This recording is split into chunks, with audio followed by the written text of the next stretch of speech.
আসসালামু আলাইকুম। আমি জেনিফার ইয়াসমিন, প্লাজমা এডুকেশন সেন্টারের ডিএমএসের শেষ বর্ষের ছাত্রী।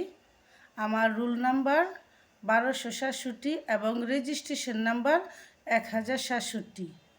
আমি আজকে মহিলাদের খুব প্রয়োজনীয় এবং গুরুত্বপূর্ণ একটি রোগের কথা বলতে যাচ্ছি।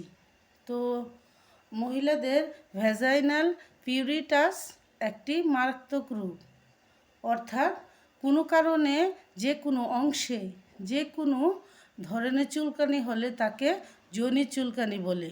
এই যোনি চুলকানির জন্য মহিলাদের অনেক সমস্যা বা অনেক রোগ হতে পারে।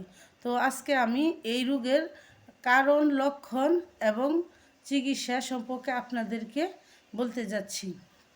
তো প্রথমে আমি এর কারণ আপনাদেরকে এখন বলবো। জরায়ুর কোনো তেজক্রিয় পদার্থ যদি যোনিপথে প্রবেশ করে তাহলে এটি চুলকানি হতে পারে। তাছাড়া ট্রাইকোমোনাল ও মনিলিয়াস সংক্রমণের কারণেও এটি হয়। ঋতু সময়ে পরিষ্কার ও অপরিষ্কার এবং পরিষ্কারের অভাবেও হতে পারে। জরায়ুর কোনো রোগের কারণেও হতে পারে। এর সিমটম লক্ষণগুলো হলো চুলকানি থাকবে, আক্রান্ত স্থানে ক্ষত বা ফোলা এবং লাল হয়ে যাবে, যোনিপথে তরল পদার্থ নির্গত হতে থাকবে, প্রস্রাবের সময় জ্বালাপোড়া হতে পারে, কখনো কখনো জ্বরও হতে পারে। এর চিকিৎসা বিবিধ। রোগের সঠিক কারণ নির্ণয় করে তা দূরীকরণের ব্যবস্থা করতে হবে। পরিষ্কার পরিচ্ছন্ন থাকতে হবে এবং অ্যালার্জিযুক্ত খাবার পরিহার করতে হবে।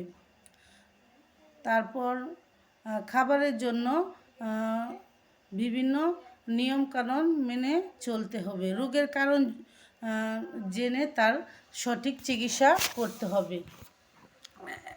এখন এই রোগের কি ওষুধ লাগে তা এখন আপনাদেরকে বলবো।